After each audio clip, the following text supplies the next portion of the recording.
Hello, I'm Robert and welcome to my channel where I talk about everything automated algorithmic trading or simply algo trading. Today we're going to pick up where I left off with the Patreon post talking about the 20 pip challenge. We're going to go through more of the statistics of it and how to refine it. This really is an interesting little challenge, and it actually has the potential to do very well. So without any further ado, let's get straight into the details. But if you're not a subscriber to my Patreon, this video may not make as much sense to you, since I go into it on my Patreon quite extensively. So if you want this information and a lot more, please subscribe.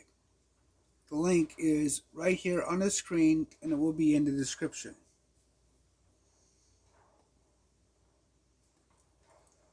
We are now in the VPS where I have the actual trade history up where we can see it.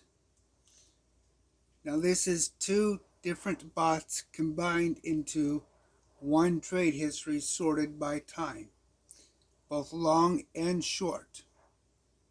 Now the original 30 pip challenge, or excuse me, the original 20 pip challenge was meant to be 20 profitable trades or 30 profitable trades, one per day. But as you can see, realistically, and as I discussed in the article, getting 30 consecutive profitable trades is near impossible. And trying to do so will only bankrupt you, especially at the level of what the challenge was meant to be used, 20% of your budget per trade. That's just not sustainable or appropriate. And as we can see, we see some pretty interesting and profitable potentials, with the bottom line of the last trade of this experiment being a negative $74. And of course the amount of time each position was held. But this analysis really doesn't give all of the details.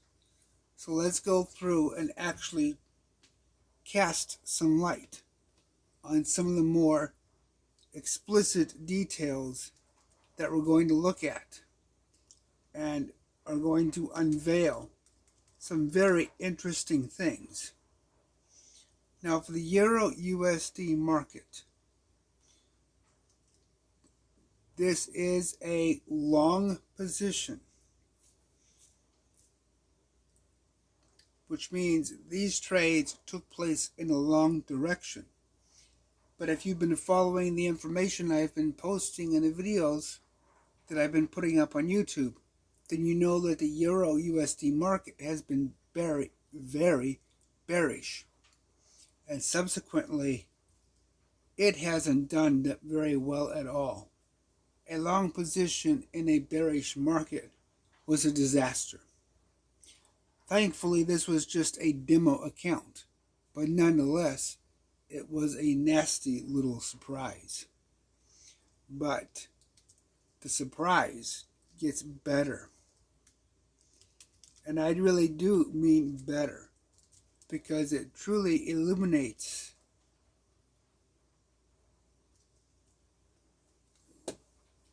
a nice little treat. When the 20 pip challenge is actually done in the direction of the trend, it can really make some huge profits. So at the end of this period, for a market trending in a trade direction, in this case long, I traded a USD Canadian dollar in a long position in a demo account, and the market was quite long as well, with price climbing quite aggressively over the last several weeks. We can see that this really brought home the profits quite generously. And we can also see that the number of losses versus the number of profits was also very controlled. So the challenge for this whole process is to find the trend. That is going to be the most difficult aspect of making this work. We must make sure to trade only in the direction of the trend. So let's see what that looks like on the charts.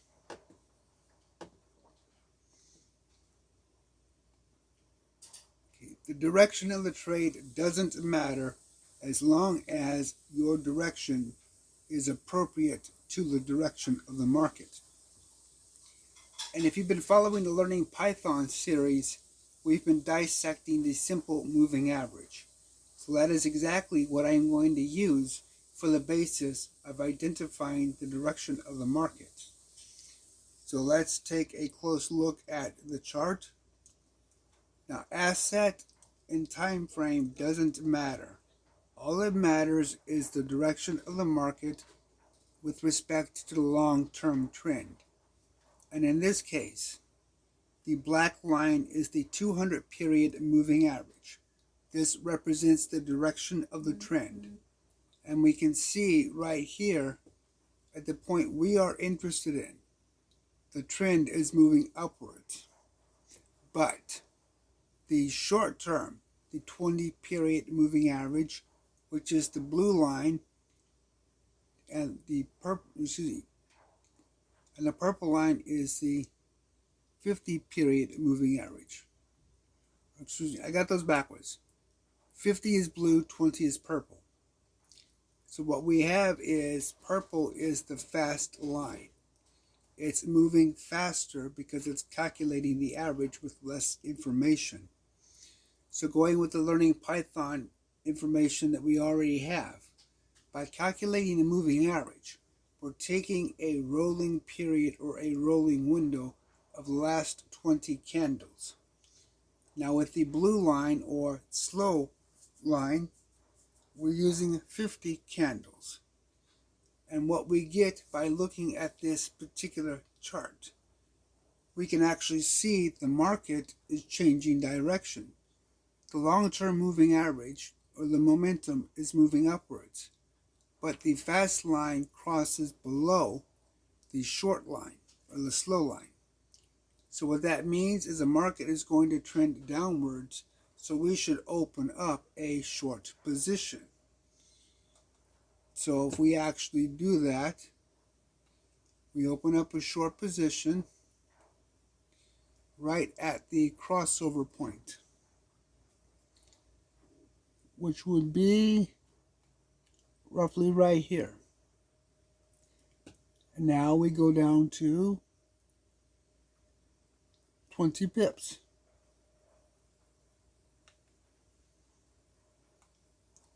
We may need to scale the screen a little.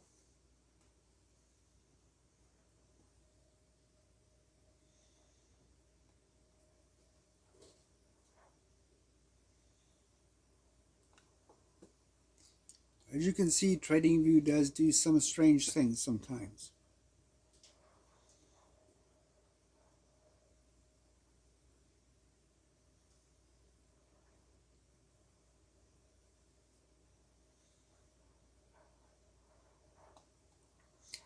Now we put our stop loss at 15 pips.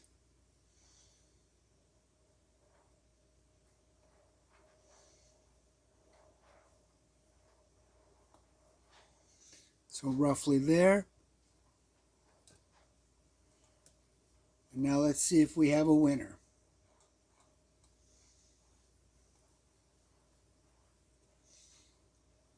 So right now the market would be moving until it's open.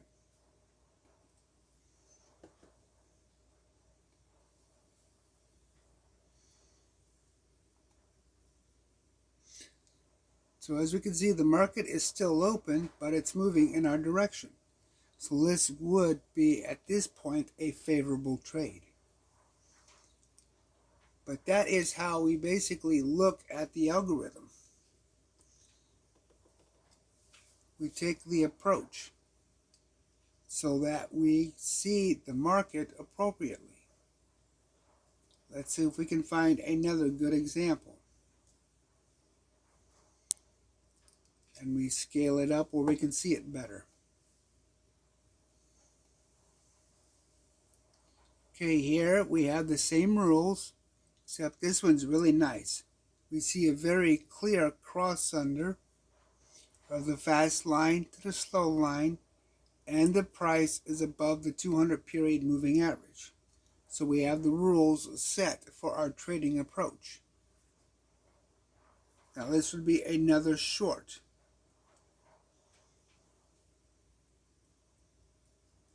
So let's go ahead and set this up and see if this one completes as a profit or a loss.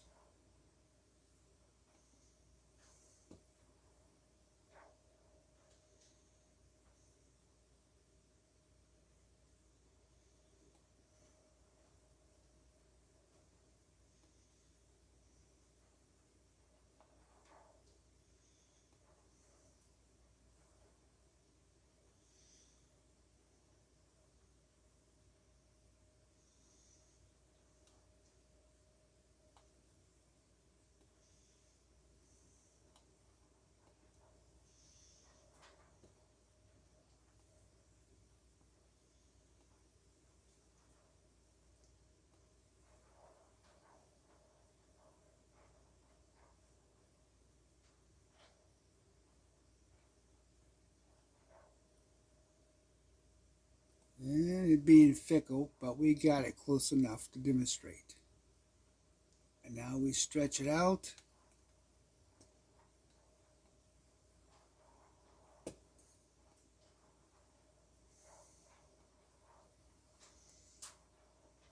And we actually have a winner right here. So this would be a profit of 20 pips. And the mechanical process of crossover and momentum works very well.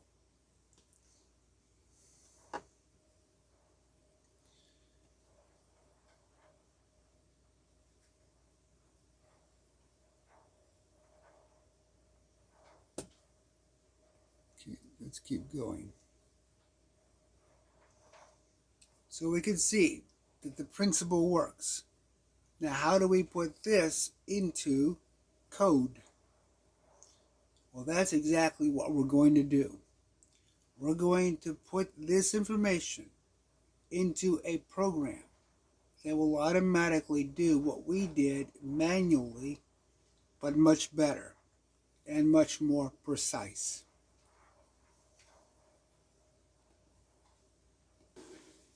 Okay, so now that we are in our VPS, we've basically taken the previous moving average programs that we've used for swing low, swing high, and for the historical analysis, and we've put it together. And also we've taken the approach for the live market, and we've put that into this process as well. So let's actually go through this program and talk about all of the steps necessary to take a back testing and forward testing concepts and to actually make a functional bot that can connect to the broker and place orders in the demo account.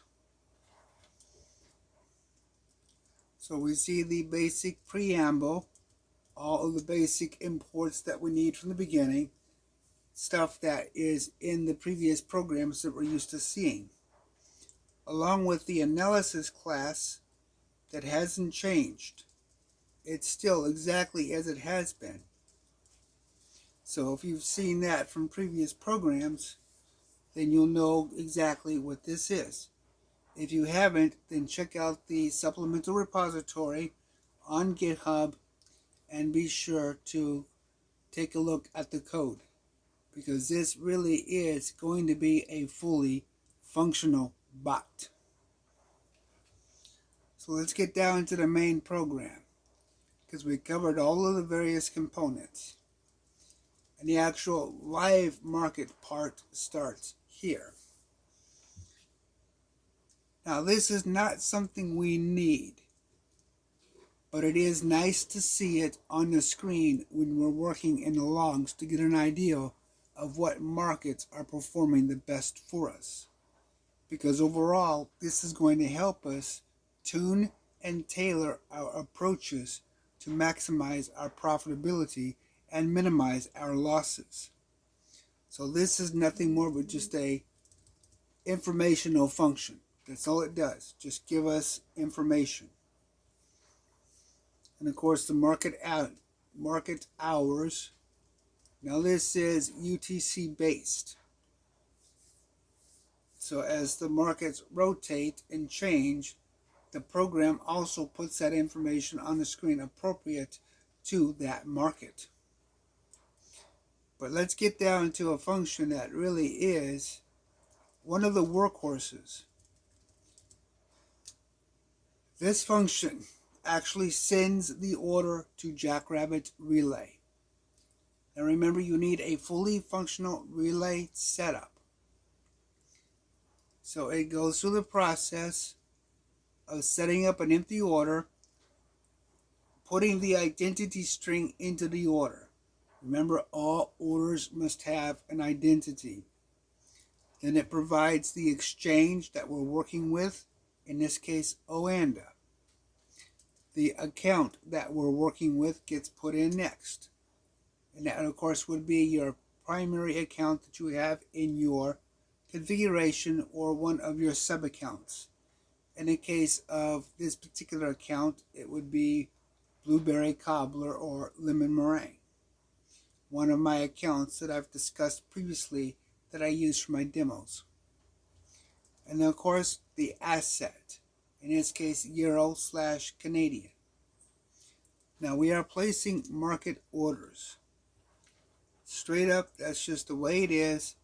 It's the fastest way of dealing with it, and the spread doesn't matter when factored properly into your trading approach. Remember that you don't actually pay anything. It just offsets your entry point by a couple of pips. Not a big deal as long as your risk management already takes this into account, as I've talked about previously on multiple occasions. And finally, we get the action. Now the action is going to be buy or sell.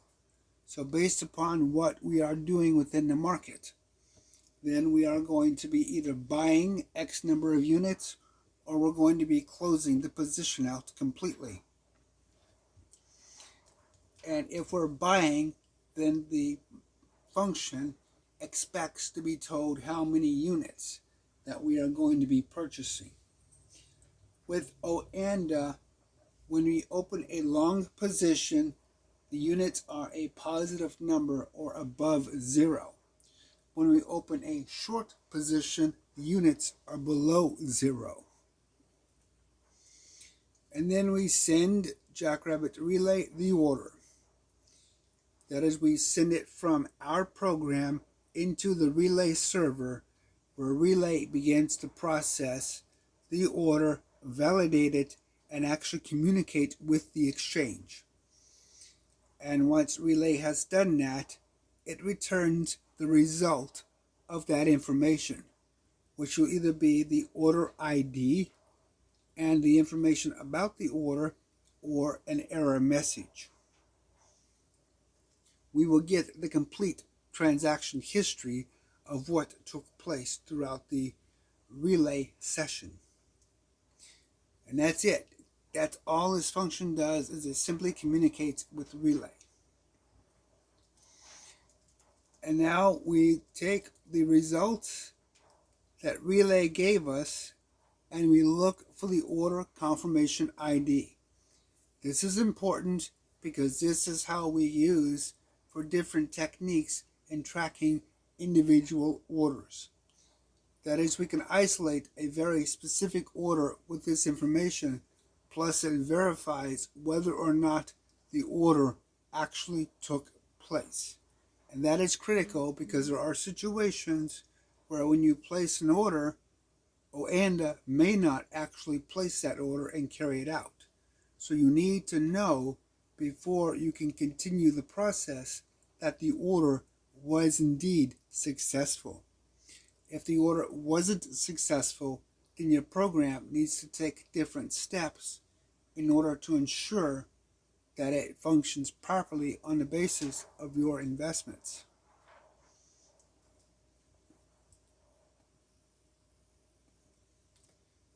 Now we look at the next function in line, and we look at the average price. Now, even if you're dealing with just one single position, Oanda tracks the average price. One position, the average price is just going to be your entry price. But if you're using a dollar cost averaging or some kind of an accumulation approach, then the average price is going to be the appropriate value of the average of all of your trades combined.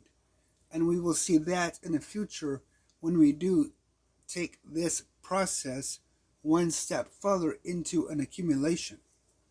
That is, we're going to see how the 20 pip challenge can be applied in different scenarios. So here we are looking at the prospect of taking the average. Now the things that stand out in this function that are critical. When you get information from Oanda, Oanda reports units in both long and short on a position.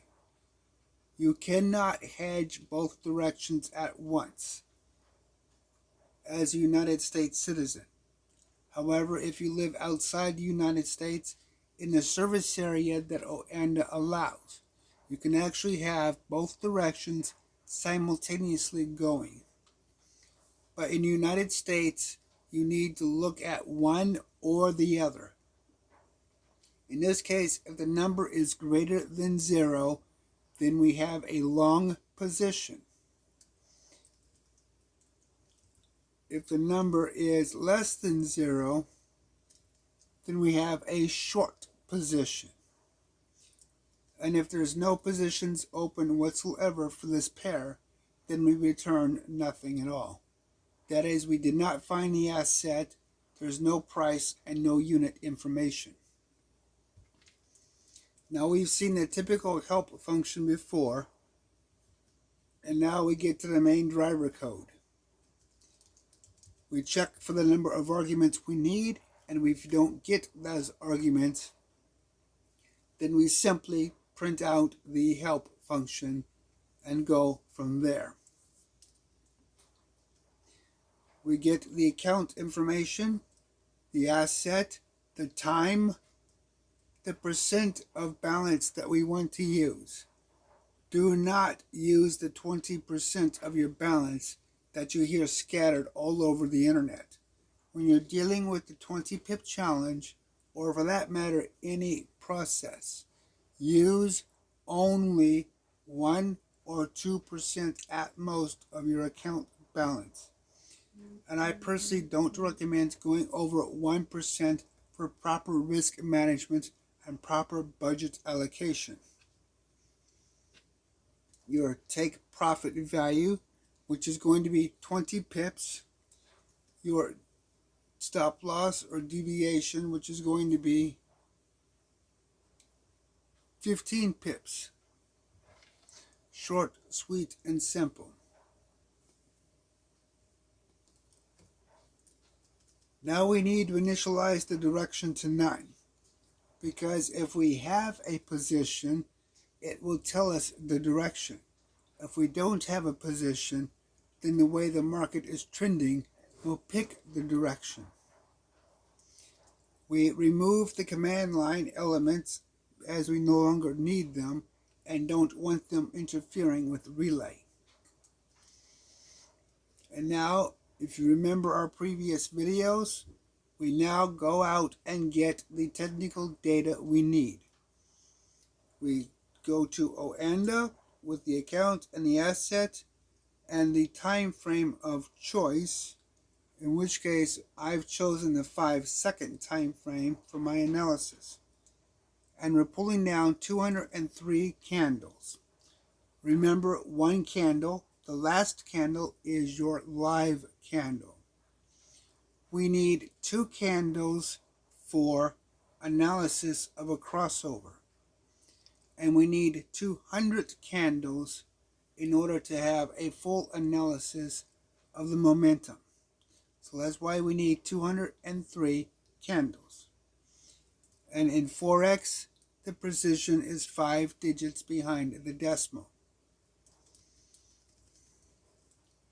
Now we figure out what kind of an asset we have, because not every pair in Forex is 5 digits. For example, the JPY assets, like USD/JPY, only allow 2 digits behind the decimal to define what a pip is. So that's something that we need to take into consideration and plan for in our actual live trading scenario. And now we figure out the margin rate of the asset. For example, Euro USD, USD Canadian, Euro Canadian are all at a 50-to-1 margin or leverage level. We want this so that when we buy $1 worth of an asset, that's going to give us the margined amount of what that $1 would be, which is going to be roughly 50 units. And then, of course, we set up for the process itself, tracking the trend, the actual take profit price, the deviation or stop loss price, the old ticker, the old date time information, and the current date time information. Right now these seem a little confusing, but they're really not, because we have to really look at this particular situation in 2 different ways. We're trading on a time frame that may or may not align with our program sequentially. For example, our time frame is 5 seconds, but it could be 1 minute, it could be 1 hour, or it could be 1 day. It doesn't matter. So our candles that we pull down are going to be appropriate to that time frame. But when we examine the ticker, looking for the stop loss and the take profits, that information is going to be much more rapid. That is, we're going to be watching for an exit point as many as 3, 4, or 5 times for every time we pull down the most recent candle. And of course, the loop. We want to run this forever. And we want to know how long one complete cycle takes. How long does it take to process the asset for one complete pull down? Looking at all 200 candles, running the analysis, and potentially placing any trades that need to be placed. This is important because it helps us optimize our thinking process, and more importantly, it helps us show whether or not our program can work fast enough for the time frame we are wanting. For example, if we want the 1 second time frame and our program is only working at a 3-second interval, we're going to lose data and quite possibly take losses because we're not getting accurate information. You need to keep your time frame above the level of a cycle. So in this case, if our data analysis takes 3 seconds and we are running on a 5-second time frame, then we are safe and will always get the proper information to make the proper trades. So these are some of the considerations you have to think about and decide appropriate to how you trade. You just can't pick a time frame and then start collecting data if your program can't keep up with the analysis. Because if you can't keep up with the analysis, you're going to miss entry points, and more importantly, you're going to miss exit points that could be in a profit. So you have to really focus on the details of planning out every detail carefully when you're looking at your analysis. Now here we're just getting the balance. More often than not, you're going to need to track your net asset value, and you're going to need to subtract it from your balance to determine how much money you have left in your account that you can actively use. You need to make sure you never exceed your margin, and that's part of the process. We're going to get the ticker, the bid-ask pricing, and now we're going to get the actual average of what we're holding if we have a position open. If we have a position open, then found price is going to return true. We're going to get the price of our average or the unit we have open, and we're going to get the number of units. Remember that a number of greater than 0 is going to be a long position, and a number of less than 0 is going to be a short position. And now we look for the opportunity of selling. That is, we are working at the ticker basis for selling. So every time the ticker updates, we want to look for an opportunity of selling, or if we've hit our stop loss. So if the ticker hasn't been initialized, or if the ticker isn't equal to the old ticker. The old ticker is a tracking mechanism to make sure that we don't run this loop too quickly. That is, we don't want to test it 3, 4, and 5 times when nothing's changed. That simply puts more pressure on your VPS that's not necessary, and it will negatively affect the load and performance of your system. So you want to only check when we know the ticker is different, when we know the values have actually changed. Now, if we've found the price, then we go to the next step. So if we have an open position, then we actually test that position. If the number of units is greater than 0, we know we have a long position to work with. Otherwise, we have a short position to work with. Now, we also know that if we have found a price, we can't have a unit size of 0.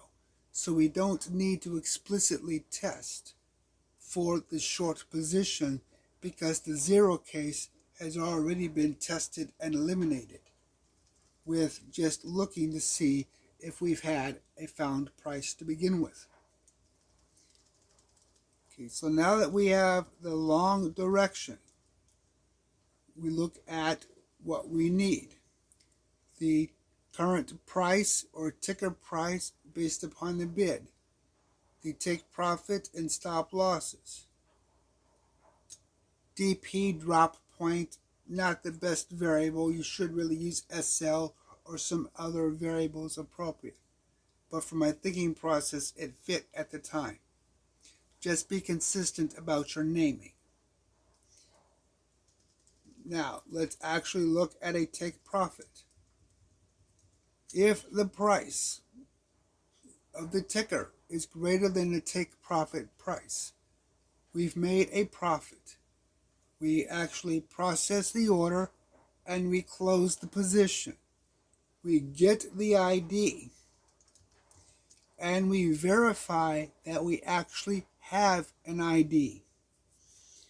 This is critical because if we don't have an ID, we didn't actually sell off the asset and it's still sitting on the account. So if we don't have the ID, we can't report success. If we do have the ID, then we can figure out how much money this position actually made.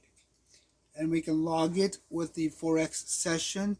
We can take a look at the direction and capitalize the first letter of it. And we can go through and print out the ID number, the price, the profitability, all of that information.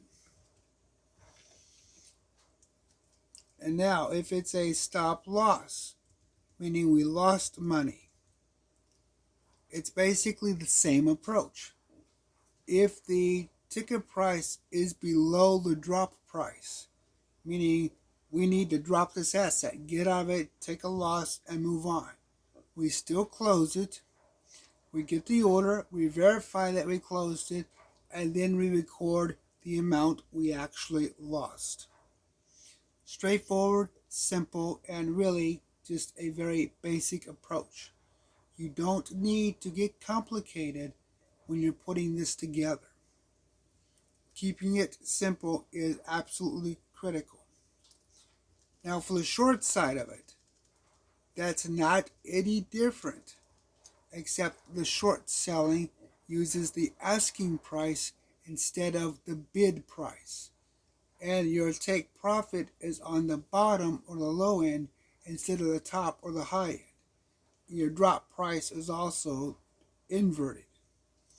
So here, our take profit, if our ticker is less than the take profit, we made money. Record it and go on. If our ticker is greater than the deviation, we've lost money. Verify that we've actually placed the order and take the loss. Now, save the ticker data. If we have a ticker data set, we want to save it.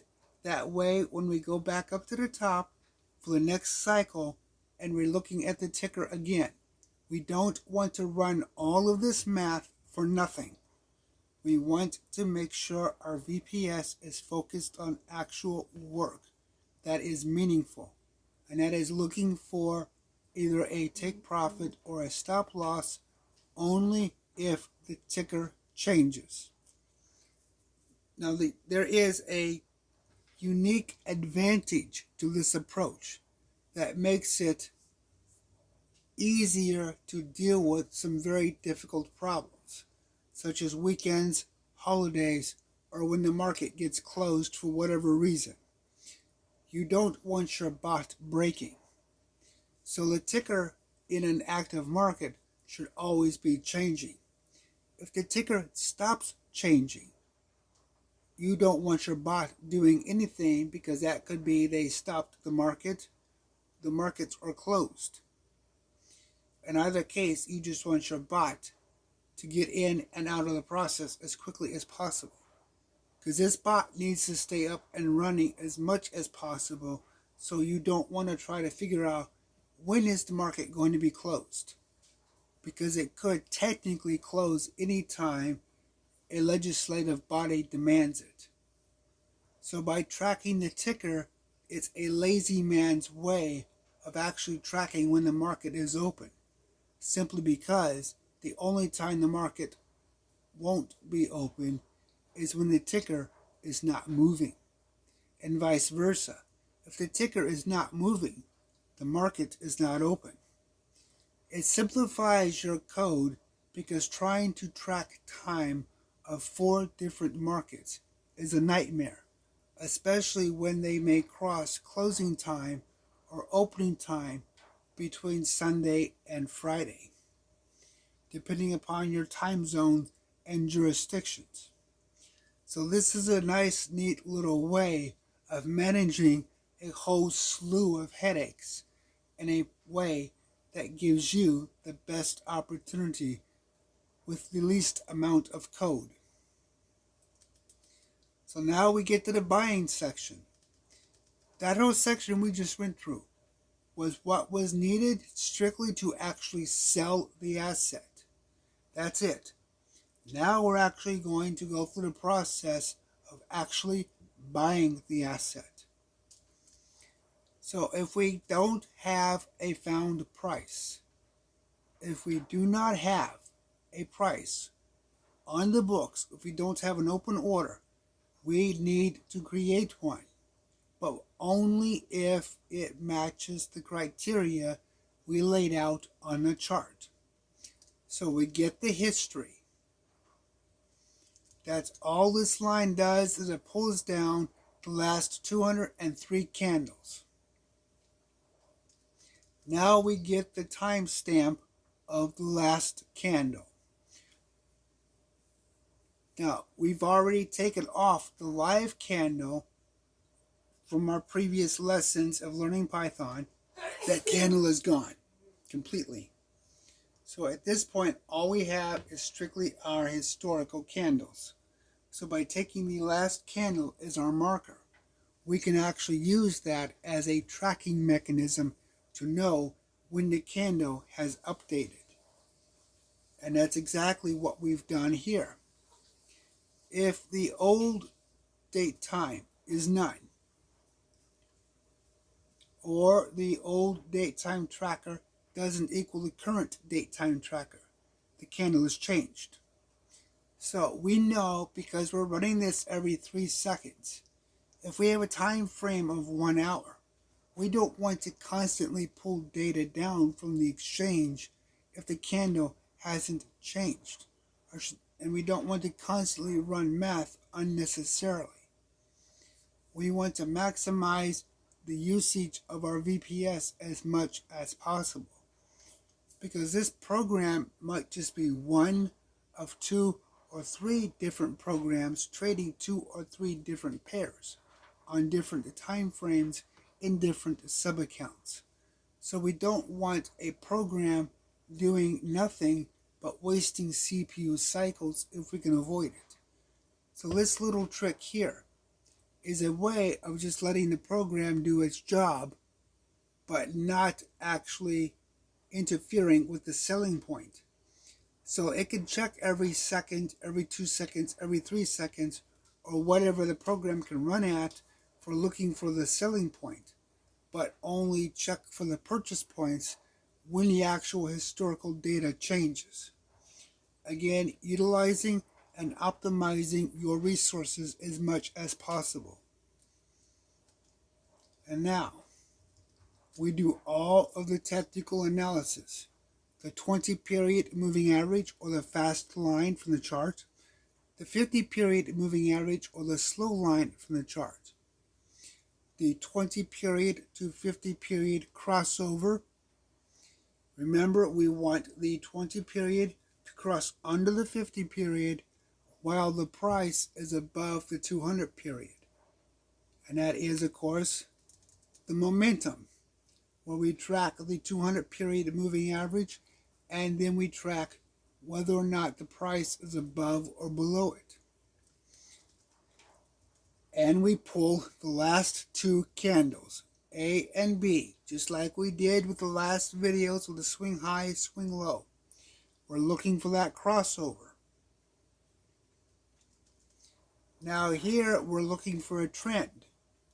That is, we're taking the moving average of the 200 period, and by comparing the A row and the B row, by using the AB approach, we can actually see if the first candle is less than the second candle or vice versa, and we can get the approach necessary. In this case, the second candle is less than the first candle. Remember, we're doing this A on the right, B on the left. So A on the right, the newest candle, is higher than B on the left, the older candle. The line is moving upwards. Subsequently, we look to see if the line is moving downwards. Now here we have a particular issue where it is possible that both A and B can be equal to each other, but that is a situation we don't track. So whatever direction the trend is in, whatever direction it was set to, it's left alone and in that state, because it's not going to last long. The likelihood of a moving average for particularly a 200 period staying the same is not worth the additional cycles of your CPU to make a special case analysis. Now we look for the long position. So we look to see if we're trading long. And then we look at whether or not the closing price is below the 200 line. So if a row of 10, that's the closing price, comparison to the 200 line. Is it below 0? Okay, and now we look at whether or not the 20 period is above or below the 50 period. That is column 8 of our table. So if we come up here, the crossover of the 20 to the 50, it gives us the column 8. Because we record the 20, we record the 50. That gives us columns 6 and 7. And now we compare those columns.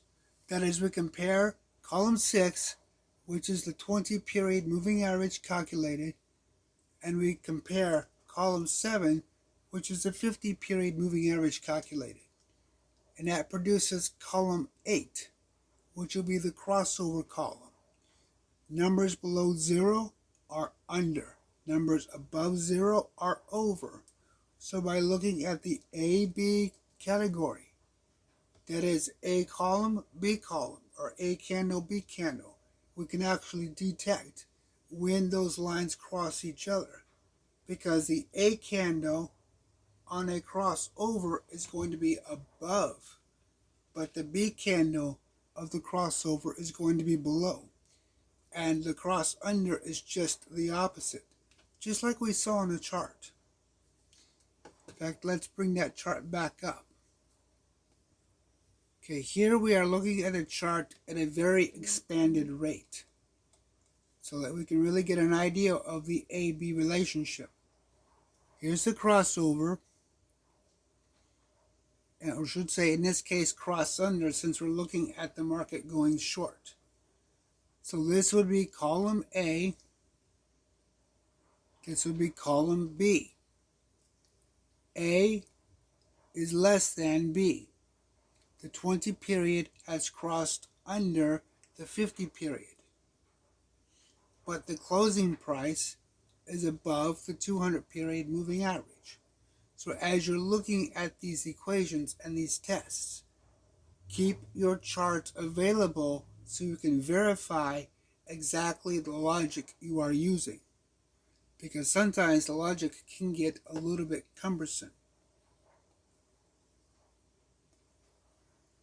So now back into our VPS, where we're tracking the trend and looking at the logic. Here we actually put the logic in place. In this case of a long position, we're looking for the downtrend, and then we're looking for price below the 200, and we're looking for the 20 above the 50. And we see here how we actually apply the margin. Now, Oanda requires a minimum of 1 lot, and that lot must be an integer. You can't have fractional unit sizes. And of course, we go through what we did. We place the order, and then we verify that we actually got the order by checking for the confirmation ID. And now, more akin to the chart, here is how we determine a short order. And again, if the short order matches, then we place the order, and you'll see with the lot size, we're multiplying the number by -1. We need to explicitly tell Oanda that when we make the purchase, we're going to open a short. And that's how Oanda does it. If it gets a unit size of negative numbers, it will open a short position. And again, we track and save the date time of the last candle. So if the historical data doesn't change the next time this loop runs, we don't perform all those calculations. We only want to perform the buying calculations when we get new and updated historical data. So for example, if we're working on a 1 hour candle, we only want to run all of this code, all of this stuff, once an hour, no more. We don't want to overload the time frame with needless calculations. And of course, we wrap up finding out how long did all of those calculations take. And then we print the data based upon what we found. Did we get a price? If so, we track the actual position we are currently involved in. Otherwise, we simply let the user know there's no price yet. There's no data. There's no position. We're still waiting for the market to do something. And then we sleep for 1 second. Now, because of the way the program is working, meaning that we're not hitting the candles every huge amount of cycles, we don't need Jackrabbit's fuzzy logic to protect the CPU. That is, to prevent an overload, because the way the program is written, it's not going to overload. And of course, we simply wrap it up by running everything and checking to see if the end user, you, pressed the Control C. So let's see what this program looks like actually running.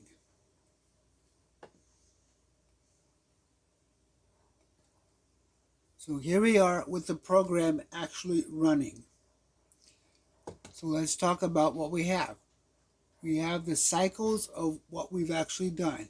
The complete process of checking for a sell point if we have found a price, or checking for whether or not the market is going to give us an entry price. Right now you're looking at an average of roughly 0.7 of a second, but it fluctuates, as you can see up here, to 4 seconds. Now you're going to get some fluctuations.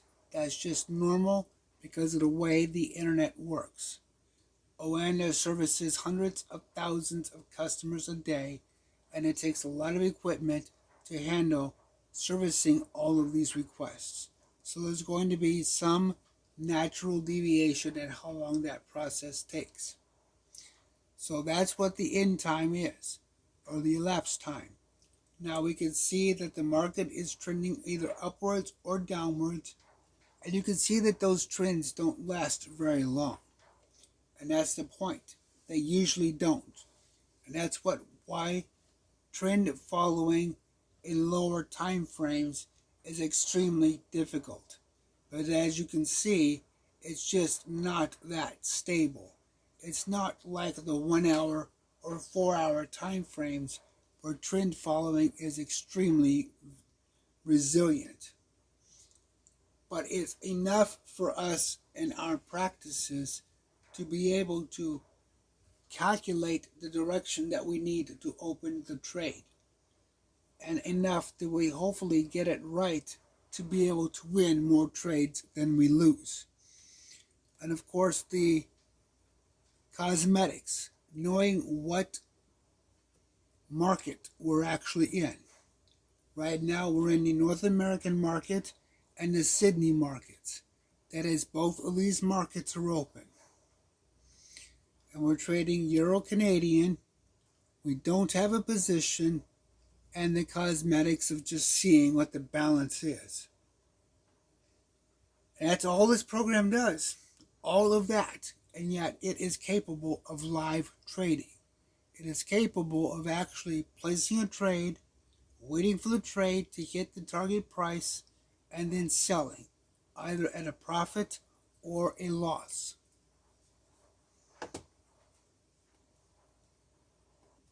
We have a fully functional bot that is now capable of actually tracking the trend in the market. And if it's right, it will come out with a very sweet, tasty little profit on the trade it opens. If it's wrong, you get a stop loss, but your stop loss is going to be less than your profits. So if we look at the US Canadian information that we used earlier, by doing what we're doing, we should come out more profitable than the losses we took. Unlike the Euro USD, that was just in one direction. Hopefully the technique will give us a resiliency within the market to be able to actually track the trend and pick the point by which the market is going to change direction, as we saw from the charts. So if we get that cross under of the fast line under the slow line, while the 200 period moving average is still sloping upwards, that by the charts looks to be a reasonable point that the markets are going to turn downwards and we can open up a short. Conversely, if we're looking at a 200 period moving average sloping downwards and the 20 period moving average goes above the 50 period moving average, it's an indicator we should open a long. Now, it's not going to be perfect by any means because the market is full of surprises. But by using this kind of logic, by using this kind of filtering and analysis, by looking at the market differently with a different perspective and point of view, we can maximize the capabilities of what Python can give us in a meaningful way and hopefully capture more profits than losses. This bot will be in the supplemental area, complete and working. So if you're not subscribed and you want the code, please subscribe. You can subscribe either through Patreon or through GitHub. The links will be in the description. With Patreon, you'll get all of the articles. With GitHub, you get just the code, whichever one is more appropriate for your situation. And I will be doing a lot more with this code. You see, the 4/3 principle is perhaps one of the most viable trading paradigms there is, and it's flexible in ways that offer a lot of opportunities. So we will be seeing this principle again, just not as irresponsible as using 20% of your account. We're going to be seeing rational, responsible ways of using it that are profitable long term. And that is the critical point. Profitability on a long-term market that you don't have to worry about. And there are a lot of ways to do that. At this point, with just one indicator, the moving average, I've already demonstrated several different ways of using it, and we haven't even gotten to some of the more advanced principles. So this should hopefully give you a good viewpoint in terms of just what we are going to be doing as we continue learning Python and building real world trading bots. Trading bots that have the potential to make you real, reasonable money. A skill set that you can then take your own ideas, your own points of view of the market, things that you see, to the next level and give you your edge in trading. If you've liked this video, please give it a thumbs up to help me with the YouTube algorithm. Let me know what you think. Ask questions. Leave me a comment. It's important that you understand the principles as we go, because we are going to continue building on these principles. Thank you for watching, and until next time.